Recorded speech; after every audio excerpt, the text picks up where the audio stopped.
Good evening guys! For today's video is maghihilamos tayo gamit ang aking sabon na Sugar Dolls.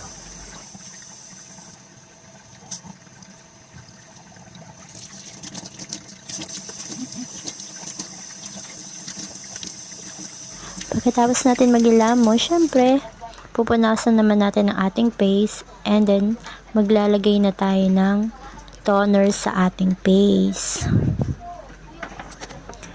Sobrang ganda nga pala nito mga mima ko. Ito lang yung nakatanggal sa aking pimples. Sobrang ganda nito talaga and wala pang isang linggo makikita nyo talaga yung result sa inyong face. Hindi siya mahapdi sa mukha. Tapos na pala tayo maglagay ng toner sa face natin. And next natin gagawin is maglalagay naman tayo ng night cream sa face natin. Kaya kung ako sa inyo mga mima, try nyo na din to. Napakaganda. Sobra. Yan lang. Thank you so much.